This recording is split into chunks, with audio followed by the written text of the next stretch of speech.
Hello everyone. आप सब कैसे हैं? मैं उम्मीद करता हूं कि बहुत अच्छे होंगे और अपनी पढ़ाई को बहुत अच्छे से कर रहे होंगे। मैं Akash Kumar Badana ICT virtual classroom में आपका बहुत बहुत स्वागत करता हूं मेरे प्यारे बच्चों।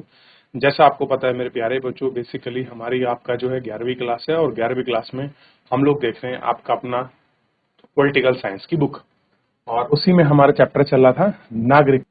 अब नागरिकता के पढ़ने के बाद हमने बहुत सारी चीजों को पढ़ा। नागरिकता क्या है, क्या उसकी जिम्मेदारी है, क्या दायित्व है, क्या नागरिक के अधिकार हैं, और क्या राष्ट्र की प्रति जिम्मेदारी है, क्या कर्तव्यता है, कैसे राष्ट्र का उदय हुआ, नागरिकता का कॉन्सेप्ट आया कहां से, कैसे फ्रांसीसी क्रांति 1789 के 89 में हुई। ये सारी चीजों को देखने का हमने प्रयास किया। ठीक, इनको देख लिया, जान लिया, अब हम लोग आगे बढ़ रहे हैं। ठीक, उदाहरण के स्वरूप फ्रांस ऐसा देश है जो धर्मनिरपेक्ष है और समावेशी होने का दावा करता है। वह यूरोपीय मूल के लोगों को ही नहीं बल्कि उत्तर अफ्रीका जैसे अन्य इलाकों में नागरिकों को भी अपने आप में शामिल करता है। संस्कृति और भाषा इसकी राष्ट्रीय पहचान के महत्वपूर्ण विशेषता है। सभी नागरिकों की अपेक्षा की जाती है कि वे अपनी जीवन के सार्वजनिक पहलू और इससे फ्रांसीसी भाषा संस्कृति से आत्मसाह हो। वे अपनी निजी जीवन में अपने व्यक्तिगत आस्थाओं और रिवाजों को अपनाए रखें। एक सुनिश्चित नीतियों से लगती है कि परिभाषा करना हमेशा आसान नहीं होता है। क्या सार्वजनिक है, क्या निजी है, इसके कुछ विवादों को जन्म दिया है। धार्मिक विश्वास और नागरिक नीति के मसले माना जाता है। कई बार धार्मिक प्रतीक और रीति रिवाज सार्वजनिक जीवन में प्रवेश करते हैं। क्या करते हैं? बहुत बार आपका प्रवेश कर जाते हैं। फ्रांस का सिख छात्र का स्कूल में पगड़ी पहनना और मुस्लिम लड़कियों का स्कूल में वर्दी के साथ सिर का दुपट्टा डालने की मांग के बारे में आपने सुना होगा। फ्रांस में क्या कहते हैं, सर सिख जो है वो अपनी पगड़ी रखना चाहते हैं, महिला अपने फेस पर जो दुपट्टा उसको की मांग करते हैं। इससे कुछ स्कूलों ने इस आधार पर अमान्य कर दिया कि सरकारी शिक्षा में सार्वजनिक क्षेत्र के धार्मिक प्रतीक लाने का मामला है। इस धर्म में इस तरह रीति रिवाज को मांग नहीं करते हैं, उनको निसंदेही ऐसी समस्या का सामना होना पड़ता है जो साफ तौर पर राष्ट्रीय संस्कृति में शामिल हो। समूह के लिए अन्य अपेक्षा का आसान है।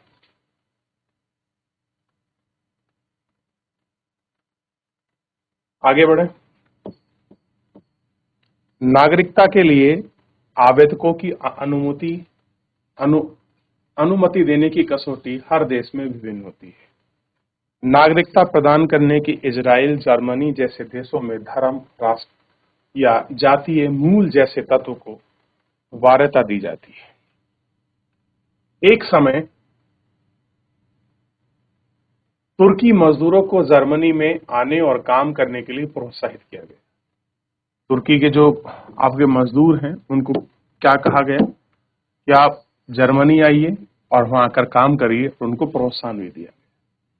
उनकी स्थायी मांग यह थी कि जमीन जर्मनी में हमें जन्मे और आपके पले बड़े बच्चों को जर्मनी की नागरिकता मिल जाएगी। भाई जो जर्मनी में पैदा हो उनको जर्मनी की नागरिकता दे दी जाए।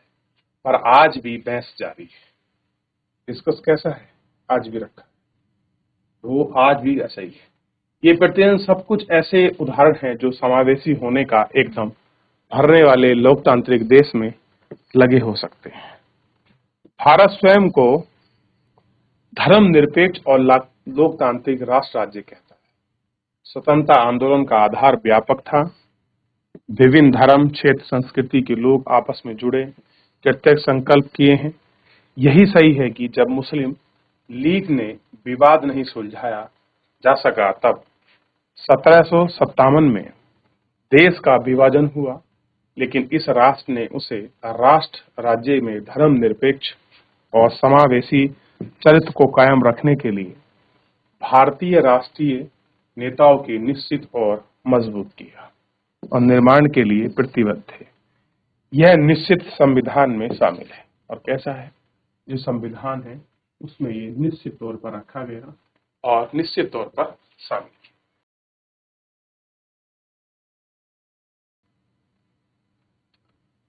भारतीय संविधान ने बहुत सी महत्वपूर्ण विविधतापूर्ण समाज को समाहित करने की कोशिश की।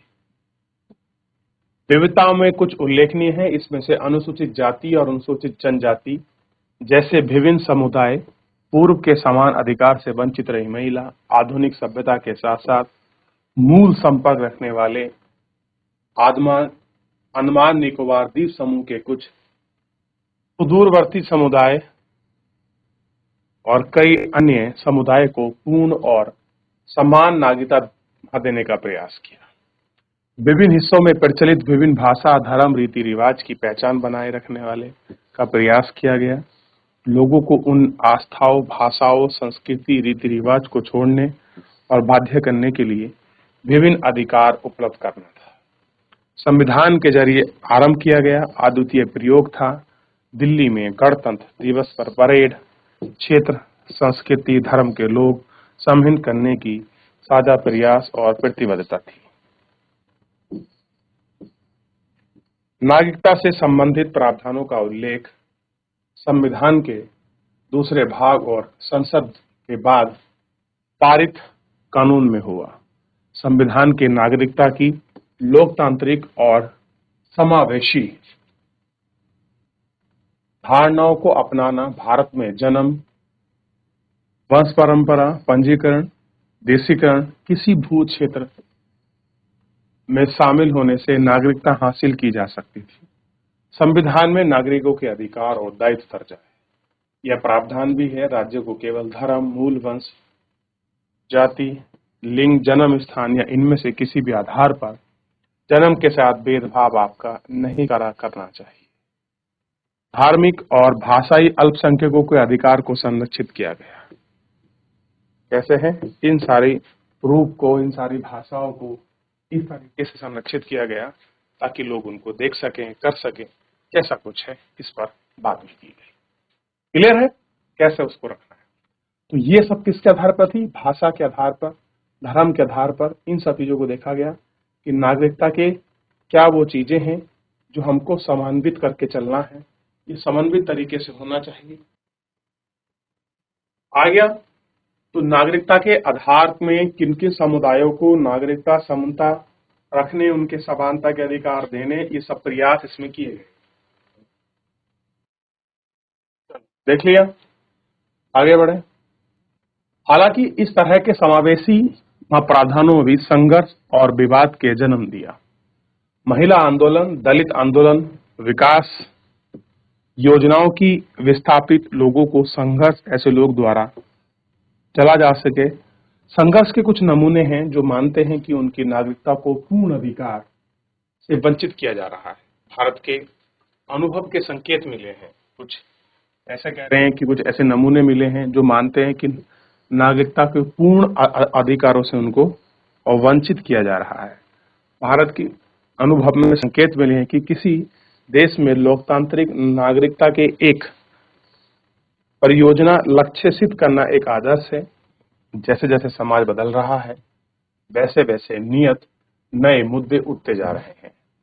कई समूह नई मांग की पेश कर रहे हैं जिन्हें लगता है कि वे हमारे हाशिए पर ढकेला जा रहा है। लोकतांत्रिक राज्य इन मांगों पर खुले दिमाग से बातचीत करनी होती है। बहुत को लग रहा है कि भाई हम नागरिक हैं, हमारे राइट्स को छीना जा रहा है, हमारे राइट्स नहीं मिल रहे हैं, हमारे अधिकारों को कम करा जा रहा है, हम हाशिए पर आ रहे हैं। ऐसे कुछ हमको संकेत आपके इंस्टीट्यूशन आ रहे हैं। कुछ ऐसे मुद्दे हैं जिनकी मांग उठा रहे नए समूह, उनको नहीं देखा जा रहा है। ये सारे ऐसे मुद्दे, ये सारी लोकतांत्रिक चीजों को इनमें जोड़कर इनको दिखाने का प्रयास किया जा रहा है।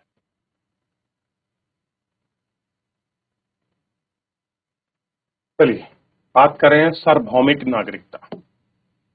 इसकी बात आई, सार्वभौमिक नागरिकता। जब हम शरणार्थियों या अवैध प्रवासियों के बारे में सोचते हैं, शरणार्थी मतलब जो किसी देश के रेफ्यूजी होते हैं, लोग आ जाते हैं। अवैध मतलब जो लोग बिना बताए, बिना किसी परमिशन के देश में एंट्री कर लेते हैं। तो मन में अनेक छवियां उभरती हैं। छवि मतलब अलग अलग विचार आते हैं। एशिया अफ्रीका के ऐसे लोगों की छवि हो सकती है जिन्हें यूरोप व अमेरिका में चोरी छिपे घुसने के लिए दलाल को पैसे देने का भुगतान किया। अब आप जानते हैं यूरोप और अमेरिका में एक पासेज है जिनके माध्यम से वो लोग एंटर करते हैं, उनको पकड़ लेते हैं, उन पर कुछ होता नहीं, 2 साल तक उनसे काम करवाते, फिर उनका एड्रेस ऑर्डर लेके वहां रख लेते हैं, वापस आ जाने लगते हैं। डंकन पास के थ्रू ऐसे सारे काम, दलाल पैसे का भुगतान हो जाता है। इससे जोखिम बहुत है, लेकिन वे प्रयास में तत्पर दिखते हैं। एक अन्य छवि युद्ध और अकाल से विस्थापित लोगों की है। इस छवि में अक्सर टेलीविजन में दिखाई जाती है। सूडान के डफर क्षेत्र में शरणार्थी और फिलिस्तीनी, बर्मी और बांग्लादेश शरणार्थी में कई उदाहरण हैं। ये सब ऐसे लोग हैं जो अपने ही देश या पड़ोसी देशों के में शरणार्थी बनने के लिए मजबूर हैं। हम अक्सर मान लेते हैं कि किसी देश की पूर्ण सदस्यता को सबको उपलब्ध होनी चाहिए, जो सामान्यतः उस देश में रहते हैं, काम करते हैं, जो नागरिकता के लिए आवेदन करते हैं। यूं न केवल देश में वैश्विक समावेशी अधिकार करते हैं, लेकिन नागरिकता देने की शर्त भी निर्धारित करते हैं। ये शर्तें आमतौर पर देश के संविधान और कानून के में लिखी होती है। अवांछनीय आगंतुकों को नागरिकों से बाहर रखने के लिए राज्य सत्ता ताकत का प्रयोग करती है। कोई चीजें ऐसे ना घुसें, अवांछनीय जिनका पता नहीं है, कोई ऐसे एंट्री ना कर जाए, ये सारी चीजें ना हो, इनके लिए वो सब आपका रिकॉर्ड या सब चीजें रखती हैं। और आप देखते हैं कि घुसपैठी हम कह रहे हैं, रेफ्यूजी कह रहे हैं, वो अलग चीज है, लेकिन घुसपैठियों का आना, अनलीगली वहां प्रवेश करना हर देश के लिए समस्या बढ़ रही है। और कितने जो लोग हैं, जो एशियन लोग हैं, चाहे भारत के हों या पाकिस्तान किसी देश के भी हों, जो आपके यूरोप में और अमेरिका में जो है बिना वीजा पासपोर्ट के एंट्री करते हैं।